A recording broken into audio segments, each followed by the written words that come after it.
Dabbed in Ink presents. Warning. The Hear It in Horror podcast is a review podcast that is full of spoilers of the first few episodes of the shows that we discuss. If you do not like spoilers, please pause and go listen to the show. We announce ahead of time what show is discussed in the next episode, or you can check it out in the show notes. We'll be here when you're done. Thank you, everyone, for joining us today for another episode of Hear It in Horror podcast, where we dive into the depths of horror audio to tell you if it's worth your nightmares. What we heard in horror this week was episode 1 and 2 of Sparks, a psychological horror podcast written and performed by David McCool. Told in a confessional style, the unnamed male character, known as Patient 347, recounts the unusual events that led to him seeking therapy. The detailed tapes sent to his therapist describe the normal side of the man's life, his marriage, his house, his relationship with his father, tied inexplicably around the supernatural. Someone coming out of his attic, their car disappearing along with the keys, and a mysterious notebook detailing the past day of his life. Let's see how the panel responds to this week's episode of Hear It in Horror.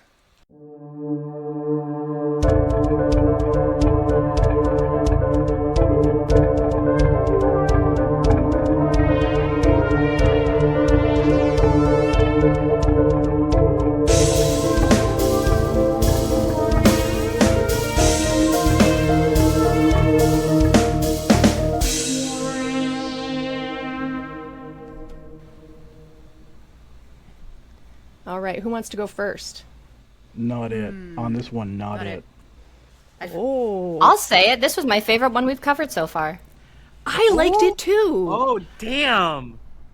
You see, I just wanted Jessica to start because I thought that would speed run us into. Okay. All right. Please elucidate.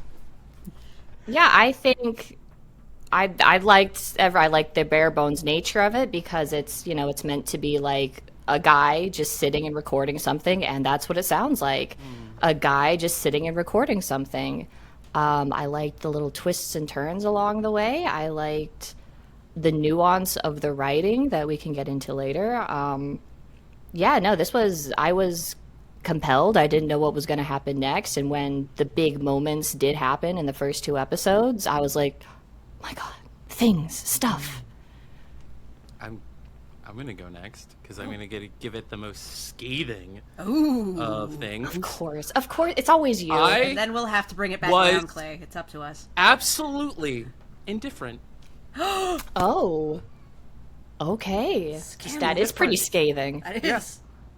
Which is art. I say that because it's like I understand that you're supposed to feel something, even if you hate something, you care, right? And I had a hard time like getting into it, and we'll talk about that more. But it did a lot of really beautiful things in the beginning that I also can't wait to talk about.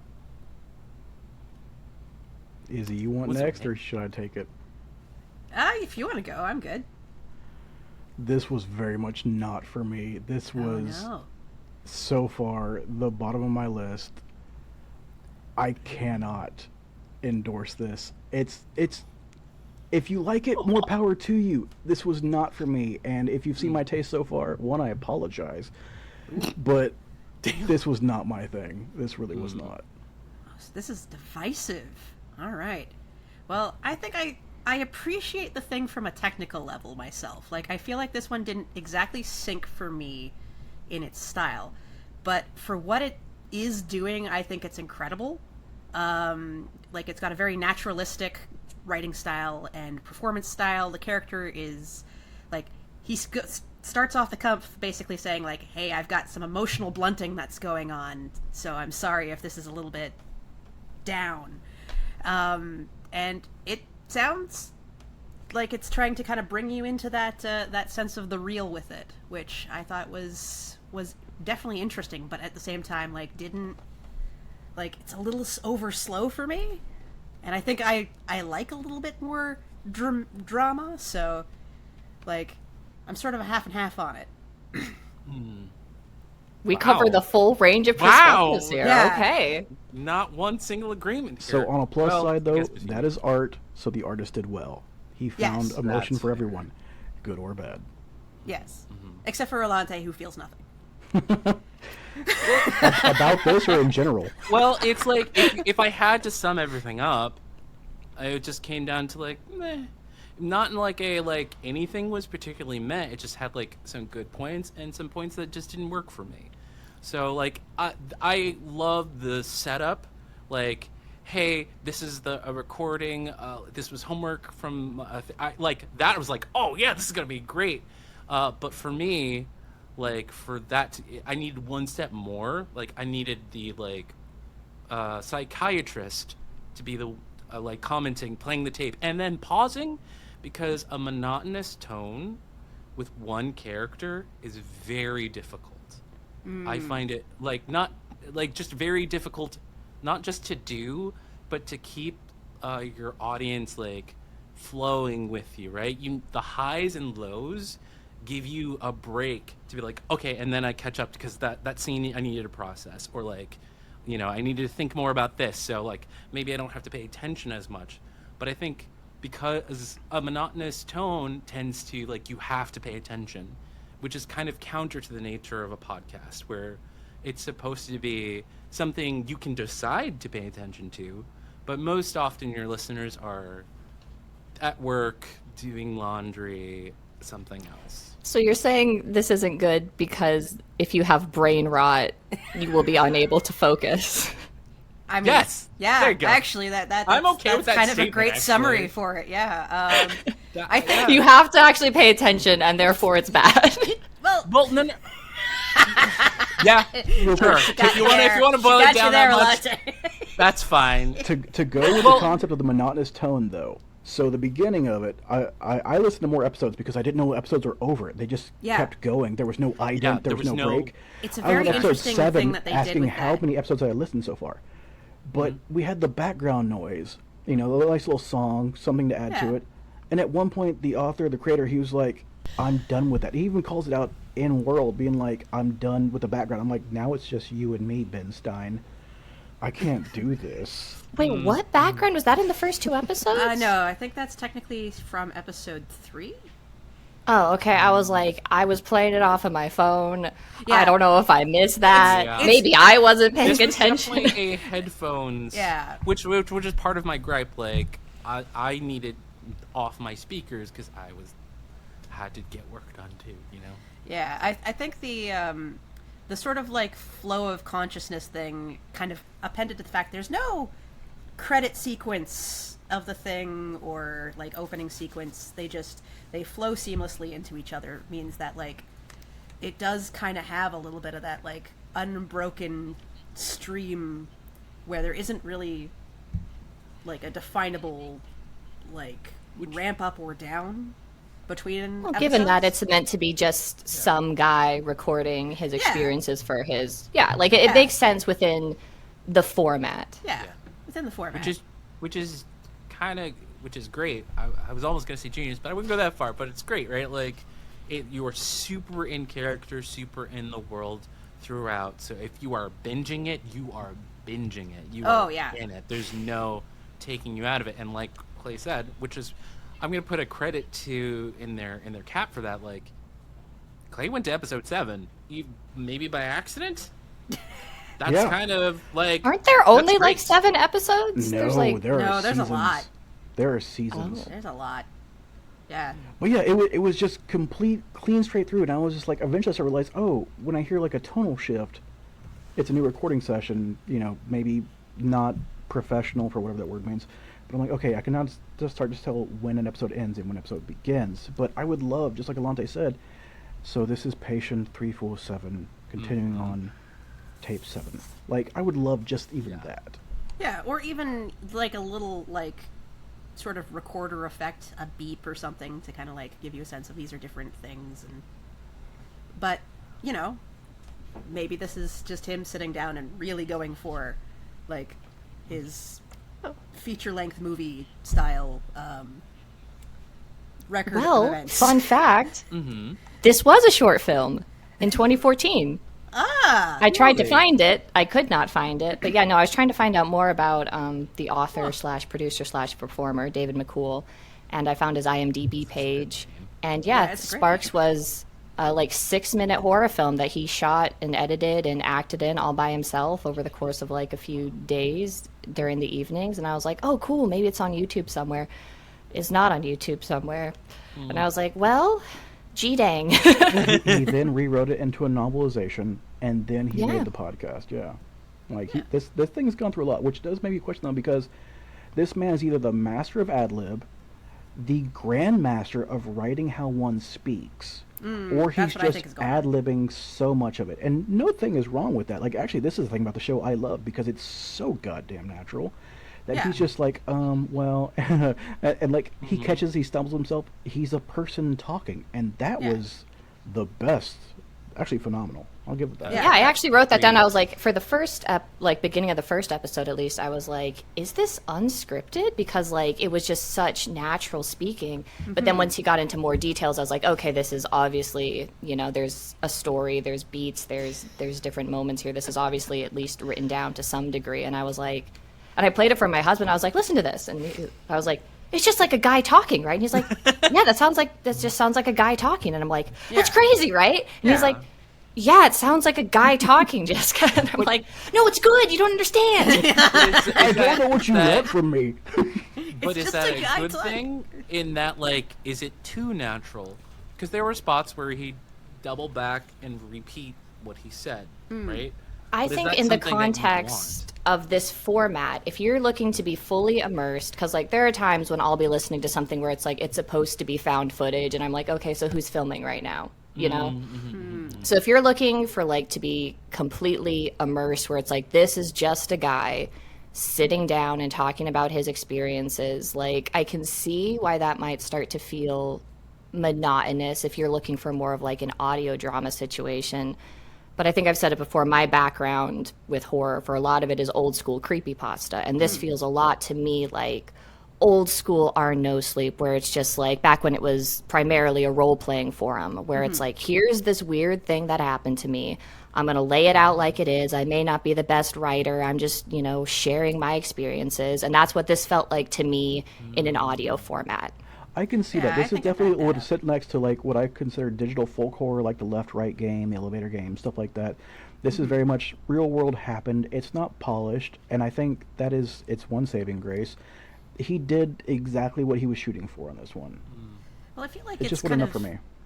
like there's a little bit of a conversation I think to be had about like the style of acting, because it's like it reminded me a little bit of something that happened within film, as like the genre, like as sort of film sort of started developing with this idea of like you can really focus in on a person's like individual expressions and whatnot. There was a big change between acting styles, that because it used to be like, here's how you like project your particular thing, and you watch like older movies and it's like there's a very like formula kind of way of like it seems a little over the top and like unreal to a modern audience, because the style changed to this very sort of like everything's supposed to seem as natural as possible to get you to like bring you in and make this feel real. And that's what I think is kind of like what's happening with this one, is it's trying to make this feel like a creepypasta from our sleep. Like that's perfect. It's like this is a thing that happened, and the lack of devices, I think, is supposed to kind of like amp that up. So there isn't really like a lot of the sort of more scripted stuff with like a psychiatrist or what have you in between, because that would be more of like a convention of a podcast, I think. And this is trying to, I think, actively subvert that. So it's like, does it work?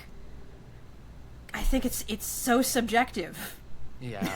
Like, Question for Clay then: is there more evocation as episodes progress, as time goes on? I want to know exactly what you mean by this so I can answer you clearly. Like, I'm trying to not say monotonous, but I'll just say, is it less monotonous going forward? God, does no. he start to in emote more fact, with in fact, his... it gets more. It gets more. Okay, all right. Then Yeah. I wish I'd listened to more episodes before this. No, I'm saying it gets more monotonous. Oh, then I'm... It is. then I'm It's something. it's a straight shot. Like I said, eventually you can start to tell, like, okay, new episode because the pitches changed a little bit or a little bit of room tone, which again goes to the in-world concept of it's a dude with some form of microphone or recorder, what have you. That works. But it's just a straight shot of just what's going on. And Then I wonder if it was recorded all in one sitting and then broken up into episodes in post. It sounds like it wasn't, if you can tell a tonal shift between episodes. Yeah. Because even when you're playing the same character and you listen to like different recording sessions, there's going to be some variation in your voice. Okay.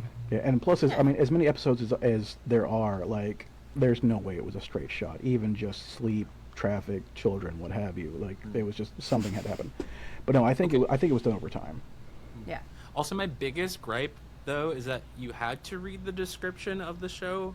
To know about Patient 347, yeah. Yeah, to know about Patient 347, I was like, I think, it's a nitpicky thing, and it's not something do. He says at the beginning, right? He's like, The hey, I'm therapy recording this for patient. my therapist. Do you need to know that he's patient number whatever? Like, is that... I think It that's kind of a little becomes a bit You plot like- even point said that in the the fact group that chat, therapist like, is I didn't just know this is uploading where video. the story was Yeah. gonna go when I pasted the description. So, The description is a little bit different based on where you're looking at the podcast.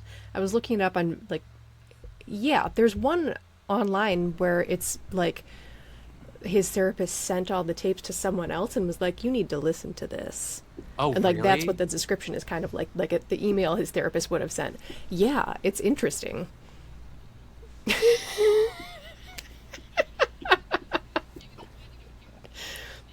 That is Maybe they didn't super against exist. HIPAA. And then because, Like, that is not okay. because this is a Maybe that's spoiler- why we don't hear from the therapist. They've been fired. They have been fired. Wow. It's my previous Oh. therapist. But okay, so since this is a spoiler zone from start to finish, thanks to that new opening we got. At one point, our main character takes over the podcast and was like, "I'm done with this therapist. I'm uploading myself now." And I was like, Interesting. "Nani the hell?" And Wait, so Bravo. part of the meta, are you Bravo. telling me part of the meta is this dude was recording therapy tapes and then found out his therapist was uploading them as a podcast? Sounds right. And then somehow took over the podcast feed to upload his own therapy tapes himself? Are you telling me that's what's... listeners, you can't see this, but I've been terrible, like an slowly ARG nodding like at this affirmative point? yes. This is exactly what happened. And he was like, "I feel like this has been a betrayal, but since we're here, this is what happened next." It's just See, that was my one thing about this, because it deals with time loops and time travel, and I find stories that deal with time loops and time travel often jump the shark at some point. So what you've just described to me might be the jumping the shark moment. no, keep listening. You have not reached the shark yet. No, God. We haven't even seen the shark. Okay, so Okay. real quick. So this thing started off, and it gave me hope because I love Robert Heinlein. He's one of my favorite authors of all time. He's a little fucking weird, I know. But Starship Troopers is great. Stranger in Strangeland changed my life. But he did a short story called All You Zombies. For the 12 of you who've heard of it, congratulations. For the millions who hasn't, you're fine. But the whole point is that in the concept of the short story, the one main character was every character, just through time, throughout himself, talking to himself. If you've seen the movie Predestination, it stole from that. And so when I first saw The Bandage Man, I was like, this is going to be it. And then it wasn't. And I was just so disappointed by that. I was like, you were set up to steal greatness, and then you just stopped. I was so excited about the Bandage Man, and now I'm sad. No. Actually, The Bandage Man, in my opinion, is the good point. Keep going. Like, Okay. he's good on that one. Okay. Bandage Man? Okay. Again, when there's no idents, you just keep fucking listening. You just keep rolling through. Okay. My biggest question: why is the name Sparks? My thought on that is because of how time travel works. What did he have to do to time travel? Really a lot. Okay, so you brain rot it out the entire show. You have to grab electricity. Oh, that's right. That's a lot. Yeah. It's also probably So- why the Okay. power keeps going out, I imagine. There we go. There we go. Now Now we've made a I, circle. I did not go that far past our recommended reading, so this is just me. It wasn't intended. No. It really wasn't. Until I looked at my phone and went, "Holy shit!" But yeah. No, that was right at the end of like episode 2. I remember, because like for me, it was like a what? Like there was a split second where I stopped paying attention, and then suddenly, we're what? What?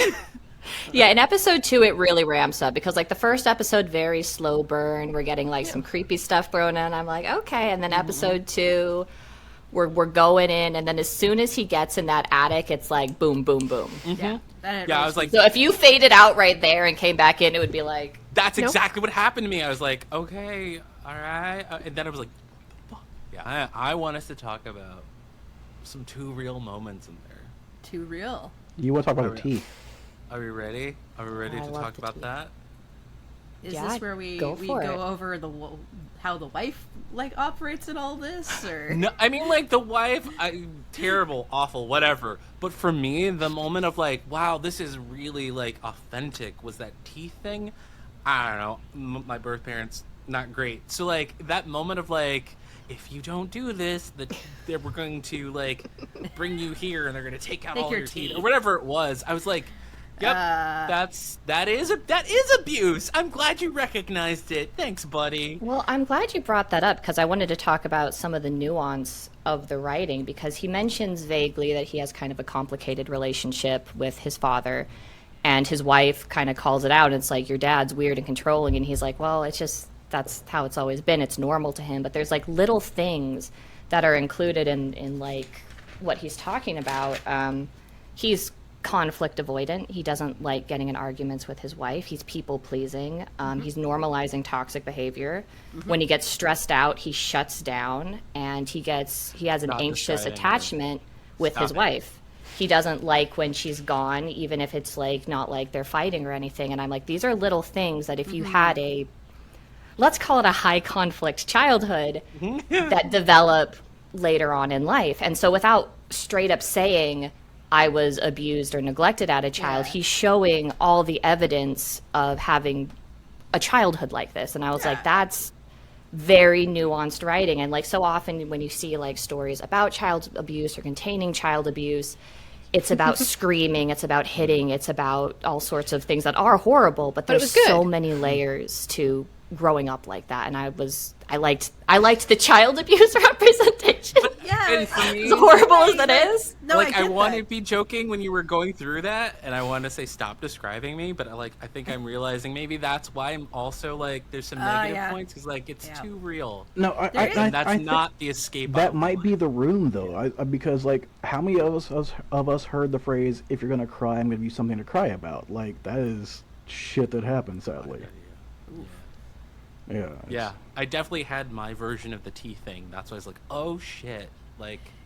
I like it was great to go there, but it's also awful to relive. So Yeah, for reference, the teeth thing Alante's referring to is he mentions this old like Swedish story. Yeah, I I think think his dad would Swedish, tell him Finnish. growing up about this monster that would steal children's teeth when they were younger. And it was a great story. Oh, I loved it. It was a great story. But he mentioned that his dad would use this story as a form of punishment where he would say, if you act up, we're going to send you to the teeth stealing man.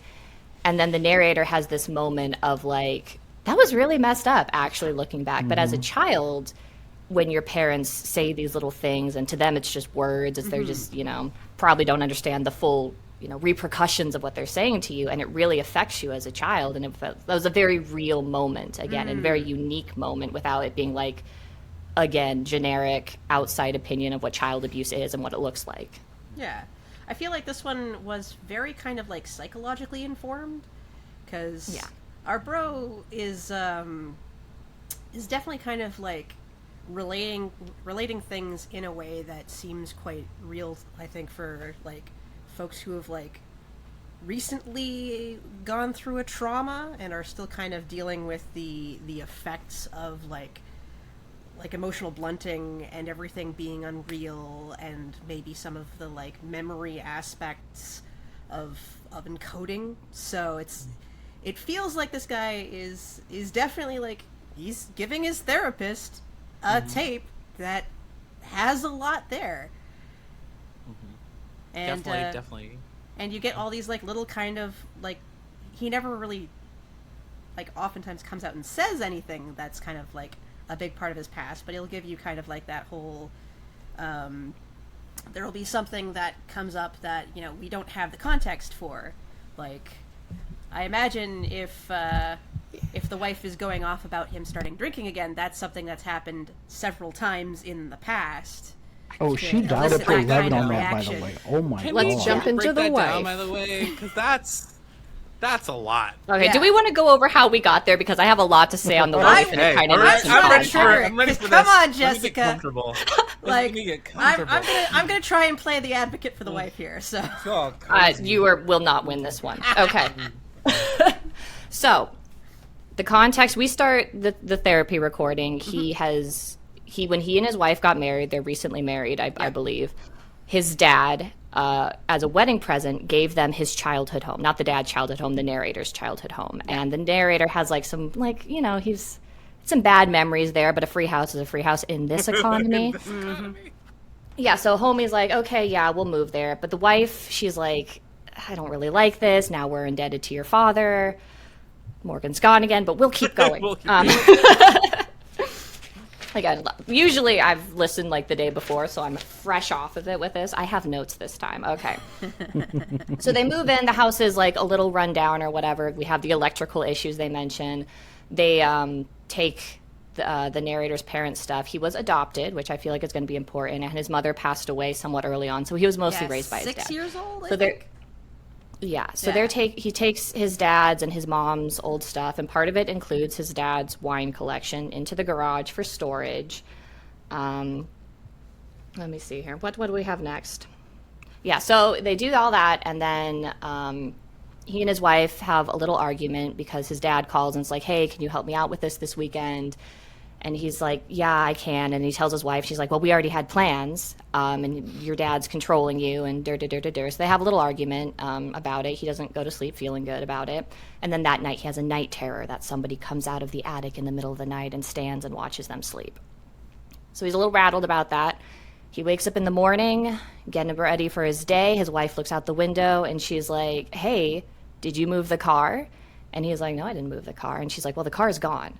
So they go down. Car's gone. He's like, what are we doing here about this? So they call the cops. Cops come in. They're like, well, did somebody take the car and move it? This is, it's got the horror movie cliche of like the most useless cops. They're like, well, are you sure you didn't tell someone that they could use your car and they just took it? And I'm like, maybe things are different in the UK, but like if you got your car stolen and the cops were like, well, one of your friends probably just took it and didn't tell you, you'd be like, okay. But an important thing to note here is the car keys were on the same keychain as the house keys. So whoever has the car keys, which are also missing, has their house keys. So he's like, that sucks. He goes into town to go get the locks, to get stuff to change the locks. And when he's there, he almost gets hit by the bandage man. There's this dude driving erratically. He's got bandages covering his face. He almost slams into the dude. Homie's like, okay. And then his wife texts him, and she's like, we need to talk. And I'm like, it's been what a day for this guy. What? Right? Yeah. Like, Yeah. So he gets home, and he's like, babe, you won't believe it. I almost got run over by some guy. And she's like, all pissy and shit. And he's like, all right, well, what was the text message about? Forget that I almost died, I guess. We'll deal with whatever this is right now. And she's like, have you been drinking again? Because he mentioned before that they moved the alcohol to the garage because he had a bit of a drinking problem going on. And he didn't want that anywhere near him, so good for him. And she's like, I went into the garage, and there were 2 completely empty wine bottles. And he's like, that wasn't me. She fully does not believe him. And so she's like, I'm going to go stay with my friends. Now let's recap a little bit. Let's recap a little bit. The house keys have been stolen, right? So presumably somebody in this line of thought had the keys to their house. If they have the keys to the house, because the keys were inside the house, I think they mentioned. Someone broke into the house, has the keys to the house in the car. And she's like, oh, it's weird that these bottles have recently been drinking. Maybe, I don't know, maybe someone who's going to steal your car might also steal your alcohol. I don't know. That would have been my first thought. And then second of all, she's like, yeah, anyway, deal with this on your own. I'm going to go stay with my friend. I know our car has been stolen and someone broke into our home, but this is on you. I'm going to go stay with my friends. And he's like, obviously this is like a pretty sensitive, anxious guy. She presumably knows that he, Is an anxious guy who is an anxious individual, has nightmares, has issues with like stress and abandonment. And she's like, yeah, deal with this on your own. Anyway, so that's episode 1. And then the next day, he calls. He's like testing the water. He's apologetic, even though he's done nothing wrong. Again, another symptom of child abuse. And he's like, hey, is there anything I was going to work on the house today. Is there anything you specifically wanted me to do to work on the house? And she's like, yeah, move all the stuff that's in the garage up to the attic. So that way, when we get our car back, we can move the stuff in the garage. So she's like, I remember. That's his dead mom's stuff in the garage. Hey, I know your car has been stolen and I abandoned you. Go take care of your dead mom's shit and move it up to the attic. It's in the way. Explain, Izzy. You want to defend the wife? Explain to me how that's a cool thing to do. I retract my defense in a lot of instances. Some of this is definitely just being dumb, but I feel like we also have a little of the instance of like the narrator we have is just him. So like we don't get her side of things. Yeah, I will give that the benefit because it's like I don't know what the alcoholism used to be like. I don't know if he used to lie about it in the past, if he used to hide it, if he ever got like violent or aggressive with her. Right? So like, someone comes in going like, you wouldn't believe what, say you drank a couple of things and forgot to put them there. You wouldn't believe what happened. If you drank 2 full bottles of wine and your partner didn't notice, yeah. Yeah. First of all, would you leave them there? And second of all, if you were like drunk as a skunk, that's kind of obvious. The real enemy here is the dad who is leaving cases of wine in the garage of a known alcoholic. Like, does he know his son's an alcoholic? Yes. Yes. But yes. Yes.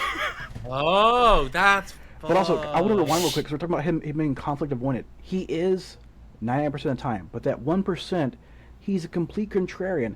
Oh, I don't think we should have the house. We're taking the house. And then, of course, the journal.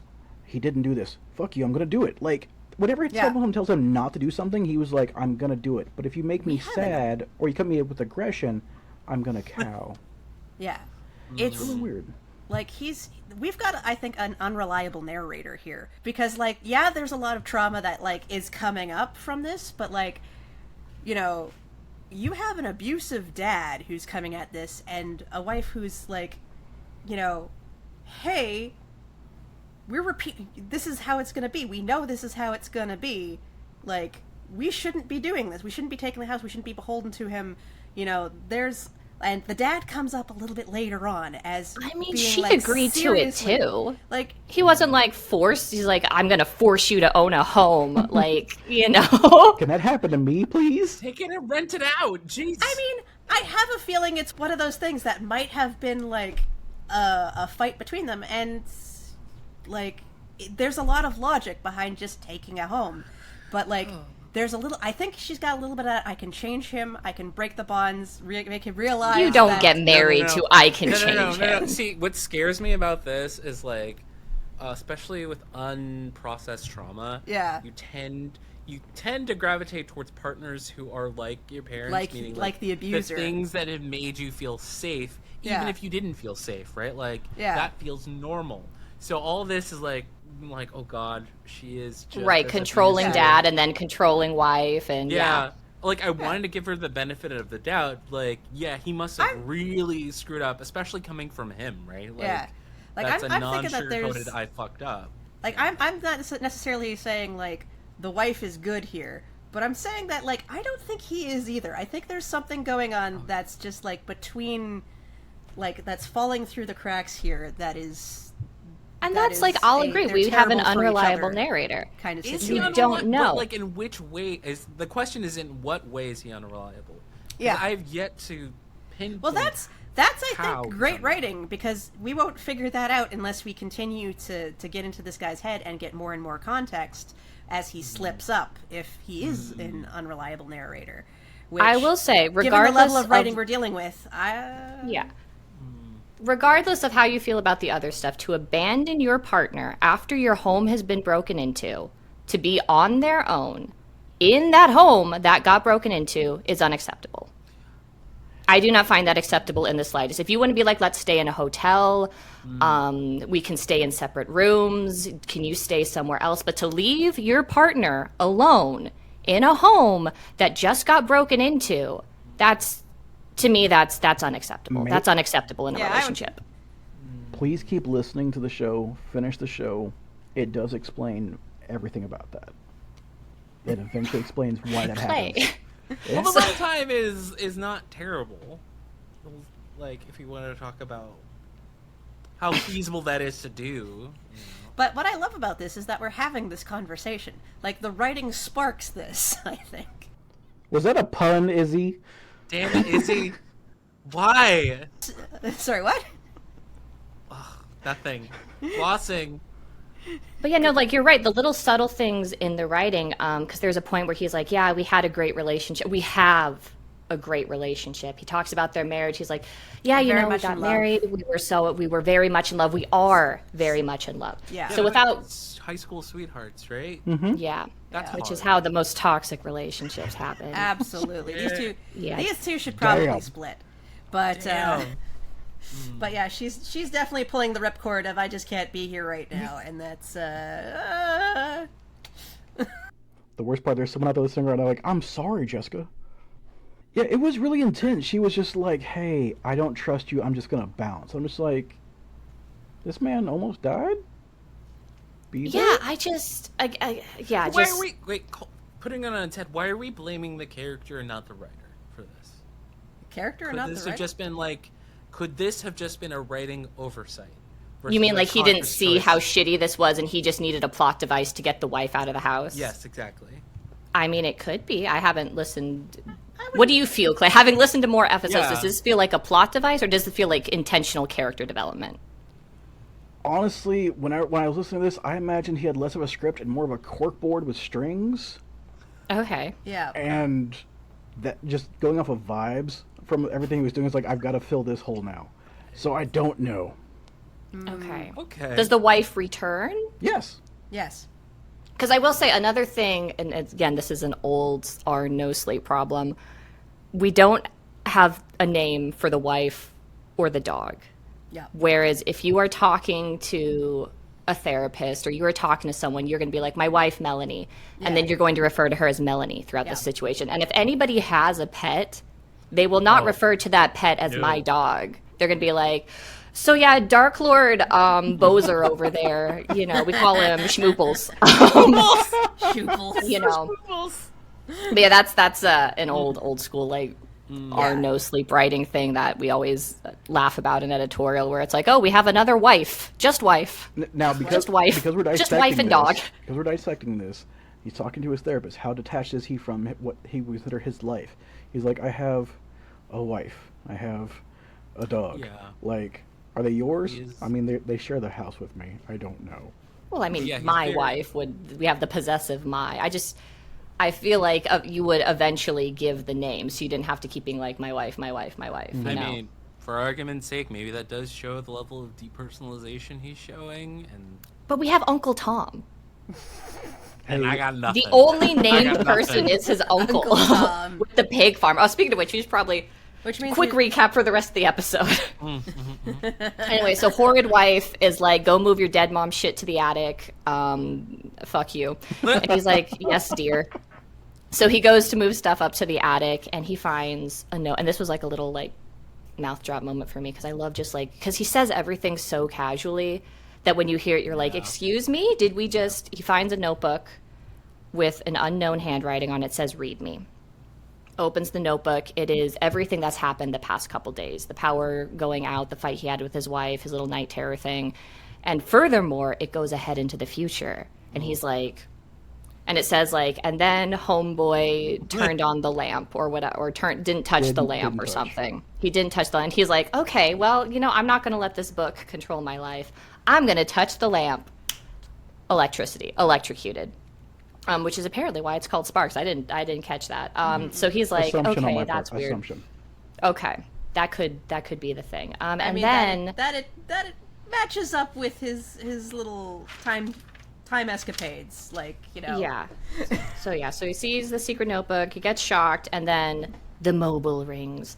And the like caller ID is like answer, don't speak. He speaks anyway, and that doesn't change anything. I was like, oh, what was the don't speak for? Anyway, he answers it. It's his shitty dad, and shitty dad's like, hey, you got to hang out in the attic until this phone says it's 1 a.m. And he's like, 1 a.m.? It's like I started moving stuff in the attic in the morning, but the phone's got a different time on it. And then after that, take the car and go to your Uncle Tom's pig farm. We love a pig farm in horror.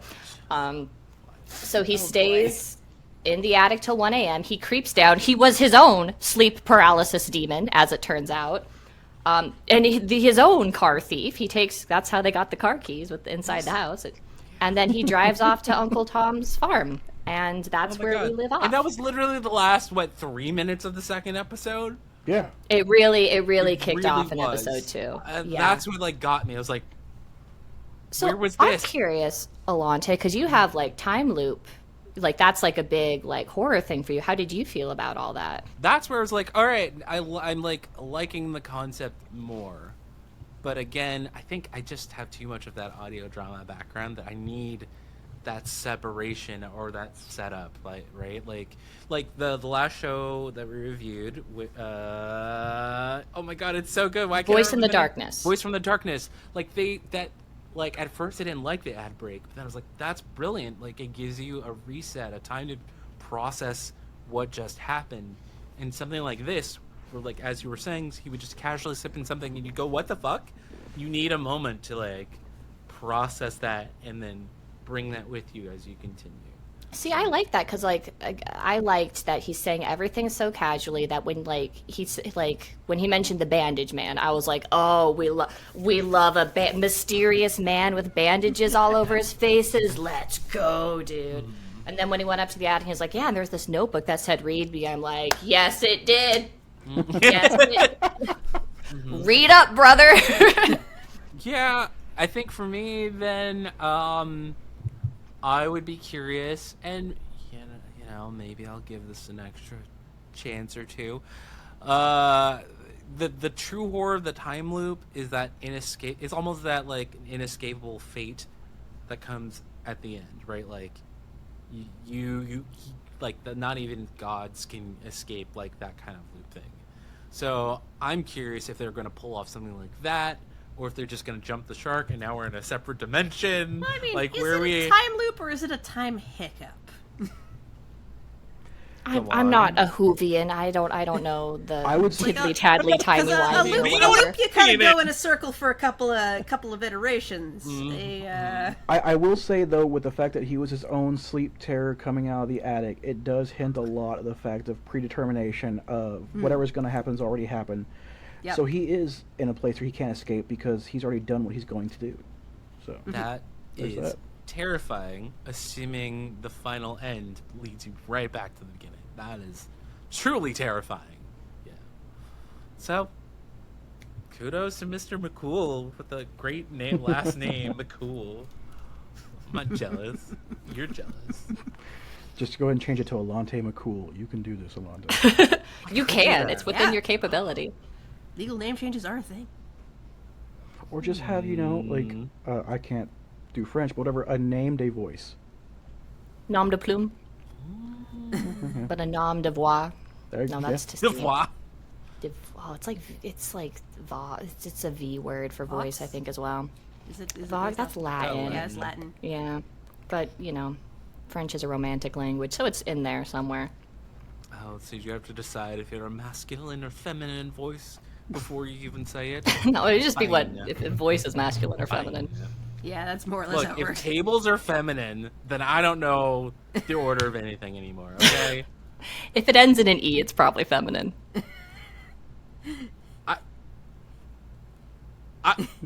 You broke me. I took French in high school. That's all I got. I just got high school level French. That's it. So my name is feminine now? Okay, that's where I was going with that too, actually. I was Anyway. Alante. Okay. Yeah. I've got cereal box French Right. from Canada. And then my first name also ends with E. I'm like, damn. Wait, your name isn't Clay? No, Clay is short for my first name. And it ends in it's not Clayton? Is it Claytone? God, no. Clayton. What is it? I'll give you a clue. Can you say? It's the name of an angel from a movie. Oh, come on Not now. Clarion. Wait. Every time a bell rings, Clarence? Clarence. Clarence. I know, right? Have someone say that. Is that what it's from? Is it from It's a Wonderful Life? Your No. parents were like, he's going to be an angel. Family name. I'm the fourth. Oh, Clarence the Fourth. Not in a row. Wow. Not in a row. There was one gap. But Oh, ruined it. yeah, very much so. Yeah. Because if I was Clarence the Fourth, I'd be lordly as shit. Your whole life would be different. You just, Absolutely. You'd just be going with Clarence the Fourth everywhere you go. oh god, yes. Like my credit card would start with on as for honorable. I'm like, just yeah, we're gonna write everything. So now that we've, I feel like we, correct me if I'm wrong, but I feel like we've talked about the voice acting in that like it's one person, they have their delivery and it's pretty consistent throughout. And we've talked about like the production a bit and the writing. What are our questions for the showrunner? Since it's already sparked this like, I don't know, we're all in different camps thing. What would we ask them? Like, I what guess do the we big want to know question more? that's coming up is how much is unscripted? How much is, written down word for word? How off the book he's going if it's just like an idea and we're moving between ideas? Because it doesn't feel to me like he's forgetting things, like off the time, even if you're trying to relate a story to someone, you're going to forget a key detail and you got to go back and be like, oh yeah, and then there was, we used to be an alcoholic. Everything feels like it's in its place, but then it's spoken so naturally, it makes me wonder like how much of this is like, are we going off of bullet points here? Are things written down completely? I would be curious to know that. Now that we've talked about like it was a short film and then it was one thing before it became this, I definitely want to know like what did he learn going from different media to different media, but the same world, the same story. Like what advice would he give if he were then now to do this podcast and go back to a short film or a movie? Like what would he change, if any? And I guess I would also ask the fact that he's so committed to this story, because there was the short film and then he decided to expand on it and put it in podcast form. And I saw he did have a YouTube channel when I was looking for the short film, and it looks like he's doing things within the world of Sparks on top of the main story of Sparks. So I wonder what it is about this particular story that is so, it's probably, there's got to be some element that's like pretty personal to him, that he's like staying here in this world. From the writing alone, I could definitely glean that it's someone who's at least researched, if not gone through therapy, right? Because there's just some terms that aren't in like the zeitgeist. I'm like, okay, clock that, clock that, clock that. If this resonates with you, we're sorry. But yeah, Good night, folks. If this sounds familiar, We're sorry. yeah. Yeah. Well, on that note, I think it's time for our 60-second reset. And we actually have a pre-recorded clip with our own Clay. All right, time for a 60-second movie review and recap. Today we'll be doing Glorious from 2022. Now, this is a horror movie focusing mostly on the glory hole. Believe it or not, this is the second one I've seen. If you know the first one, hit me up, let me know. This movie stars Jason Stackhouse and J. Jonah Jameson. Yes, they have real names, but at this point, does it really even matter? It's a story about heartbreak, cosmic horror, and public restrooms. Imagine if H.P. Lovecraft and Kevin Smith, or the old Kevin, did mushrooms together at a rest stop and wrote a movie on rolled paper. This is exactly the movie you're going to get. Our protagonist, he's recently dumped, emotionally wrecked, and he's peeing in a gas station bathroom that turns out to house a portal to divine madness. As one does. The voice behind the stall? Not a man, not a monster. Something older. Something that speaks in riddles and revelations and really doesn't want you to look through the glory hole. There's blood, there's tentacles, there's a monologue about personal accountability that hits way too hard for a movie involving a glory hole. An 80-man, she'll laugh, squirm, maybe question your next road trip bathroom break and whether or not it's actually worth it to pull over. Final verdict, 5 stars for originality, 0 stars for sanitation. You're going to want to bring your gloves on this one.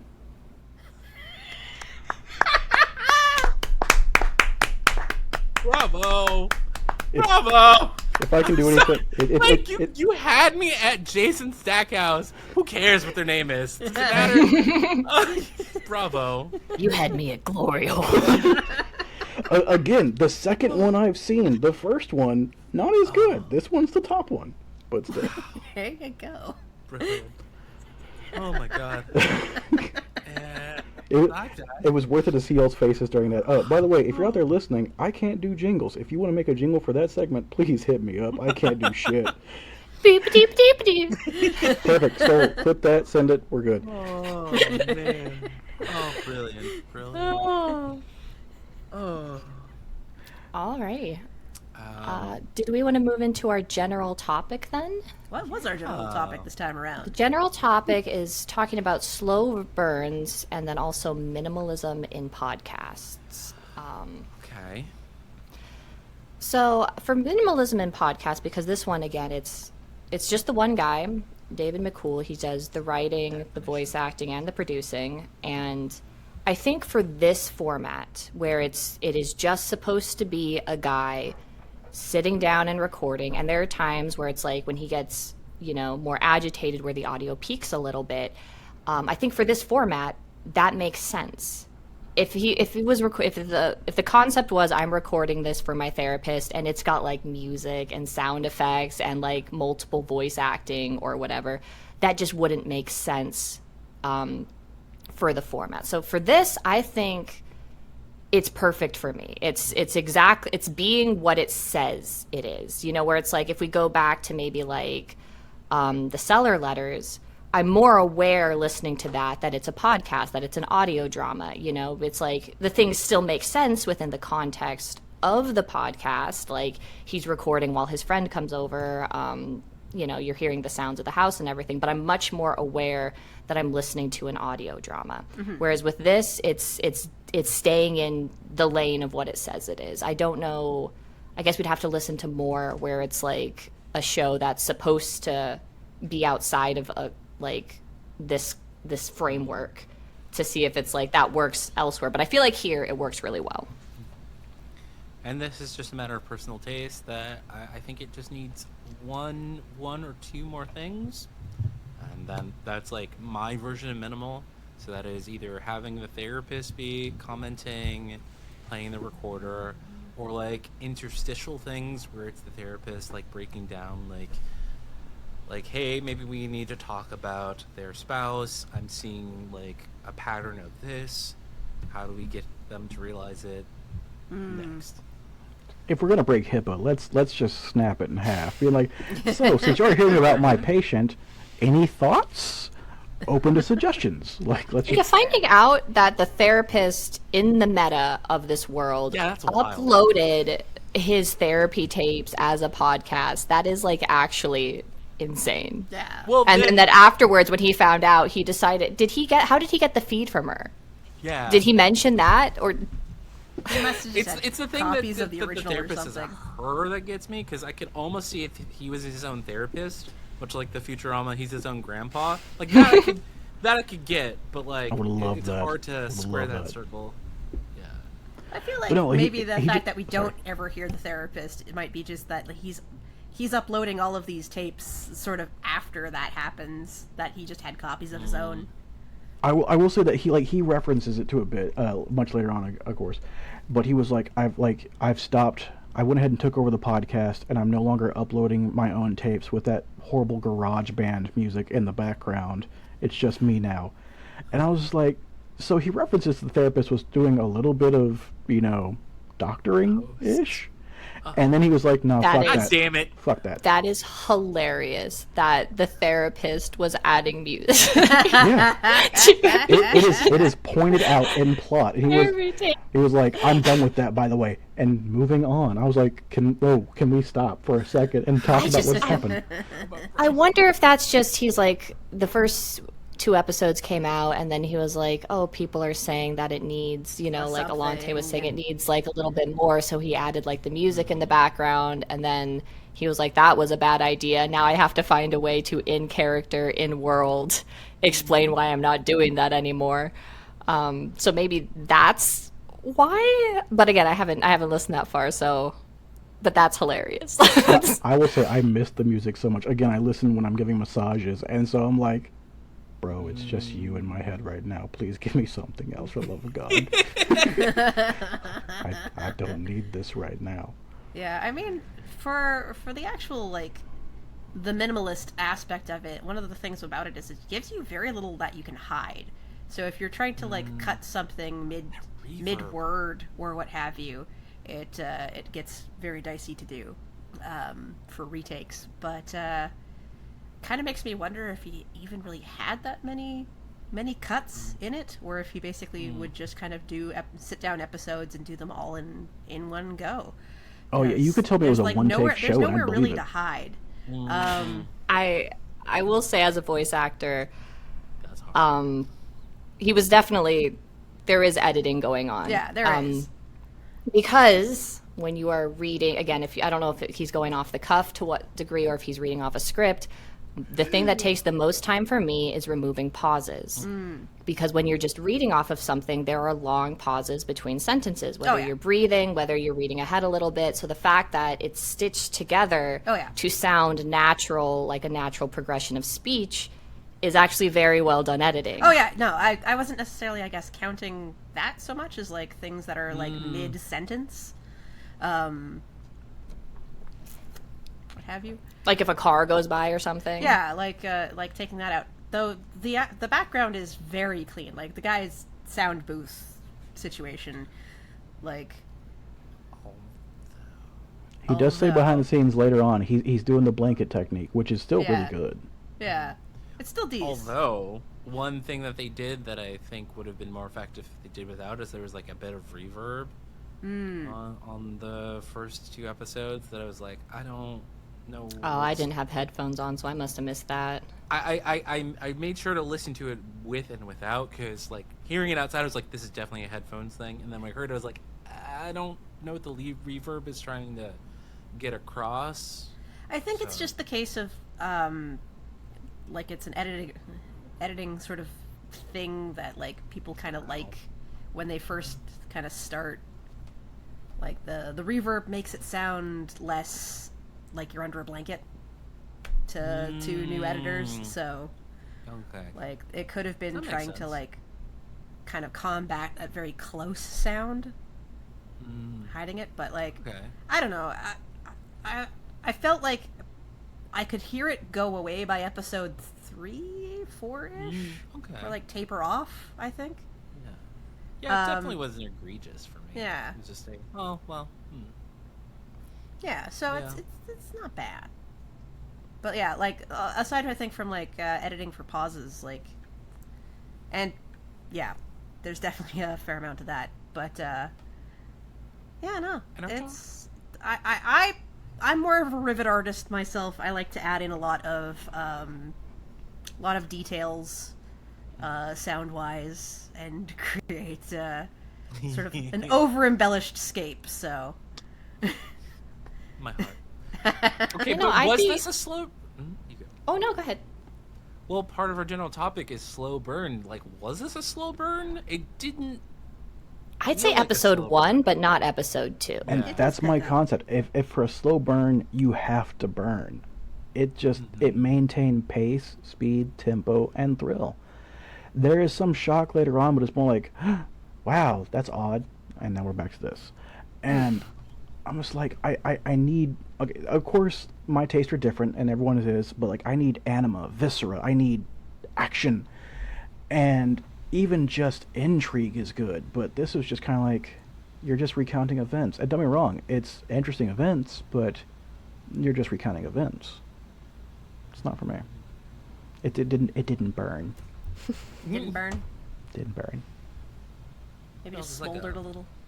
A match went off in like a gasoline fire at the end of episode 2.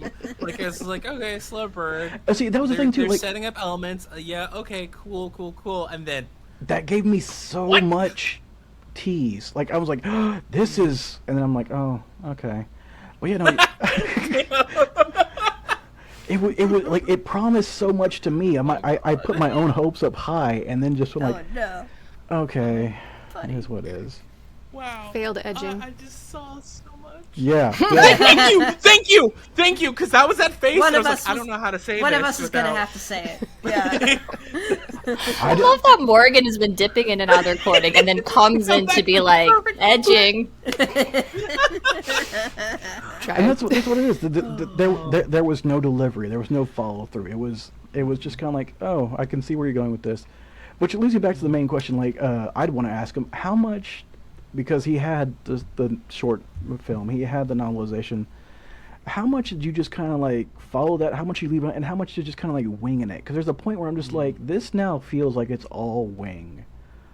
Like, what the hell is going on with this? But I keep listening anyway, so I point to that. Clay, I'm gonna need you to just spoil this for me later, because like the first 2 episodes, I was like, I love this. This is great. As soon as we hit stop recording, I will unload everything. The post show I'm looking forward to on this one from Clay. Ooh, post show. Okay, my question to you, Jessica. Okay. Since the minimalism worked really well for you, what would be your maximal minimal? Like, if they added more elements, what would those be without taking away from the core of what it is? I guess just making it even more what it says it is. If you're recording just alone somewhere, you are going to hear background noise. You're going to hear cars going by. You're going to hear birds. You're going to hear, it's like, and there's other little things you can add in, like, do we know if he's back with his wife at this point? Because he's recounting events. Do we know if he's back with his wife? Does she open the door and be like, babe, do you know where something is? Oh, I'm sorry, I'm doing the recording for my therapist. Like, because that gives us more clues into the world. You know, things like that. The dog, he mentions he has a dog. If there's like the dog barking in the bathroom, be like, oh, I'm sorry, that's just schmoopy. Yeah, you know, they're barking at certain phrases. Like, that's a more subtlety. In The that, clink like, of a coffee cup pay would have gone attention to so far. right. So it's like bringing if you are bringing them into sort of the like accentuating the realism by adding things that exist in the real. Right, and you don't even have to add them. You can just put yourself in a recording situation where you're like, okay, I'm sitting down in my chair. You can hear the chair because I actually sat down in my chair. So something like that, like again, where it's like we're the playing coffee cup every now and again to like as the characters like figuring out where to go from there or something like that. Yeah, no, I can see like. But does that make it hard though with the character they set out to play? This like, not dispossessed, but like depersonalized, highly depersonalized person. Did they write themselves into a corner then with that? How do you mean? Because like, how do you accentuate someone who's deeply depressed and doesn't feel connected to anything? Oh, I would have loved when he said, I have a drinking problem, and then heard a at that point. And like, yes, sir. Okay. Fucking yes, sir. Yeah. Okay. Yeah. And like again, like playing into the immersive world of it, Alante, you know, as a voice actor, if you sit down and record for hours at a time, which is like we have these recordings that are without any breaks in them, you are going to take breaks. You're going to be like, I guess that's it for now. Yep. I'll continue again tomorrow. Like that could have been a way to break it up, like you were talking about, without having to add a sound effect or something, and still be within universe where it's like, because that's just how it is. If you get tired of talking, you're going to get tired of talking. Your voice is going to start straining. You're going to start sounding different. Mm-hmm. Yeah, that would have been nice and strained to show the emotional weight of it all. Whether it's like positive strain or negative strain, where they feel light or they feel like more, I can't believe I still have to talk about this. Yeah. I would have appreciated that too. Yeah. Which maybe does happen. I don't know. Only Clay knows. Only Clay knows. Only Clay. This is As great. usual, Clay's listened to the whole show when we're like, we only know 2 episodes. I can't help it. I can't. I really can't help it. I'm sorry. I honestly he's appreciate kind of our it because there's oracle so much of, you know, Yeah. stuff that goes It's useful. on in the future. Yeah. So, you know, keep doing what you're doing. Yeah. Thank you, Izzy. Aw. And then I can just ask Clay for the answers, and I don't have to. That's exactly it. Is we don't have to read ahead if we don't want to. We got a man. We got a man on it. Yeah, So, I guess for me, a lot of the times when I'm listening to an audio drama or a podcast, my thought is I would rather be reading this because I read much faster than I listen. So for me, the kind of problem you're having with like having the single narrator without sound effects is kind of how I feel about all podcasts, where it's like my brain's moving faster than this is happening anyway. So maybe that's why it's like, to me, this is just what audio dramas sound like, where it's like I would kind of always rather be reading it And here I am on an audio drama review show being like, what's the point of listening? I want to say that's interesting because I'm on the flip side. One of the reasons I love audio drama is because I'm like, okay, I have to go to your pace now. This is good. I'm slowing down. We're fine with this. So I enjoy it for the exact opposite reason. So it's great. I'm just stargazing. I'm finding out. I'm just stargazing. I'm looking for those shooting stars or a supernova that's going off. Yeah, that's The number of Wow. podcasts I have fallen asleep to midcast. Is that good or bad? You would be amazed about the amount of people who write into the No Sleep podcast and are like, I go to sleep listening to it. And it's like, you're not supposed to. Real quick, You're supposed to be awake. I meant that as a compliment, by the way. It's that your brain matches the tempo of whatever's going on, and sometimes if it's slow enough, it just like, you know, the tick down happens, and then it's like, wait a second, at what point did I collapse into? And for some people, horror is a comfy. Like, we can't explain it. It just is. It's like, oh, this is strange and unreal. Sleep time. Like, Do you have dreams? Absolutely. yes, big time. Like about the story you're listening to? No, they're not that simple. Oh, dang. Yeah. Wait, No. Just, after show. What? it's look, okay. The amount of times I've like had to deal with the hag or the man in the hat, too far to name. Too many to Really? name. Oh, fuck yeah. But sorry, I keep cussing this episode. I apologize for whoever has to bleep this. I'm so We sorry. could always bleep this. Yeah. Do we bleep? I don't, because like don't I've been know. trying not to like go as Sailor Mouth as I usually am, but I'm like, is this a family-friendly show? Do we know?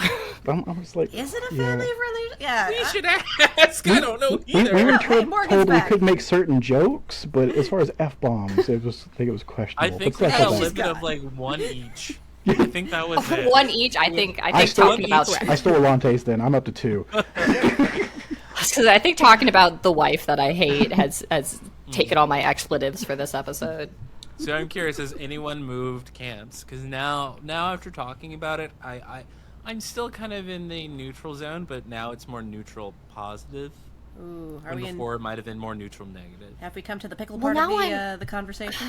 Yeah, now I'm uncertain, kind of getting clues from Clay about where, because if it continued at the pace it did in the first 2 episodes, because for me, I don't really like, it's gonna sound weird again, I don't really like action in my horror. I like the small little creepy moments. Like, to me, the monster ripping someone's guts out isn't very interesting to me. What I like is like a dog with human eyes that you just see briefly. You know, my favorite moments in a horror movie is when somebody walks by the window. It's not these big screaming, shrieking moments. So in the first 2 episodes, we're getting these little moments that I find really interesting. And if that's continues at pace, that's something I'm interested in. If it's gets very in depth into like time travel and sci-fi rules and stuff like that, that's less interesting to me. So you enjoy the uncanny.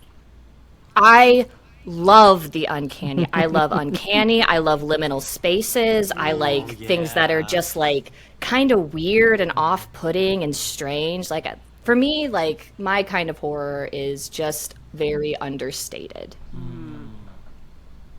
And that's what I liked about this so far. And now I'm worried. No, I Nothing to like. be worried about. I think you'll dig it. I think you'll dig it. I will say that, like, especially after talking about it, there's something very inspiring now. The feeling I'm getting is more of an inspired feeling. Like, it does make me want to kind of go out there and write something. You know? Do it! So, like, that is a big kudos to Mr. McCool. You just love saying that name. I do! That's fair. We need a McCool counter on this episode. Every time you hear him, All right, do we take have- a shot. You might end up like our main character. All right, do we have anything else, any comments we need to make, anything we have to get out there? I guess, Izzy, Clay, has your opinion changed at all? I think this one ended up being a no pickle for me because it just, like, it is a little bit too slow for my tastes. Like it definitely it keeps you on that uncanny for longer than I tend to like, because I like to have at least little spikes into something a little bit more that happen, I think, within like the 40-minute mark of something. But I think I appreciate it for what it is. It's just sort of not to my taste. I'll agree with Izzy on this one. Like, I can see how it is good for what it does. It just doesn't fit my needs at that point. Like, I wanted more, not by no fault of Mr. McCool's, another counter. Like, I expected more, but that's because of, like, all the fiction I've digested in the past. Like, I thought I saw lines that just didn't happen to manifest, and that's mostly on me. But it's not for me, and I'm up to date. It's not for me. I'm really curious wherever this ends up, where it ends up, what other people who have listened to the show's opinion is in the comments. I'm reading the comments for this one. I will. Can I share one comment? Because I was curious and I needed to look it up because I needed to feel like, am I in the wrong for feeling how I feel? There's one comment on episode 2 from someone named Joe, so shout out to them. I hated it, and then I loved it, then I hated it, and loved it again. It had stayed with me for days. Well done. And for me, that kind of sums it up. It was like, it had a lot of great points, it had a lot of not so great points, and then but it makes you something. Mm-hmm. I mean, To obviously quote that the reviewer great- filled, so that's a good review. Yeah. To quote the great Brennan Lee Mulligan, get in the comments. I want to know. Also, I want to know what people are feeling. we have a Discord. Come here, yell at us. You know, you can do Oh, this. of course. Uh-oh. Yeah. Like, I've been talking to you guys in the Discord, and I'm like, where's the Discord? wow.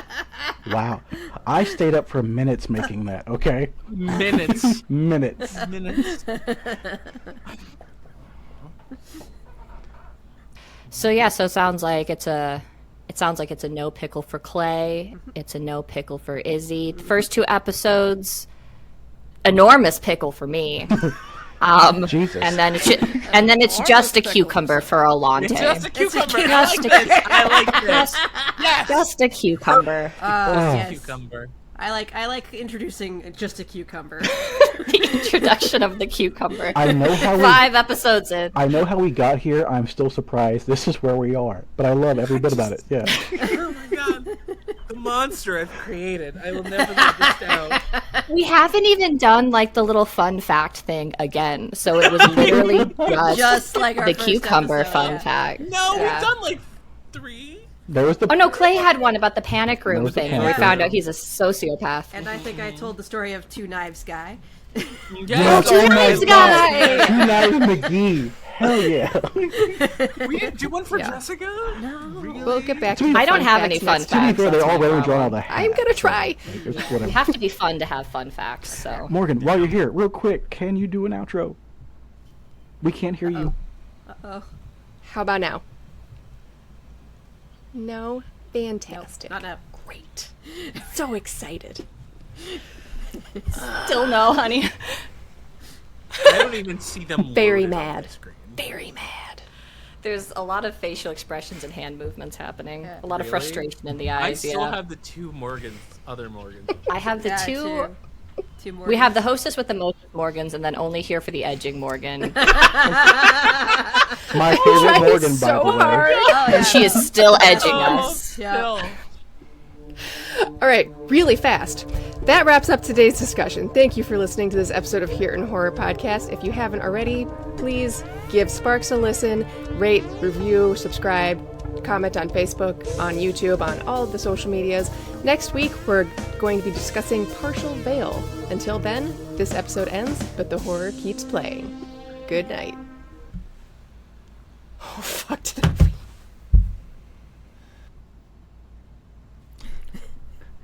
The perfect. just the exact right amount of time. Yeah. Oh my god. I'm gonna say.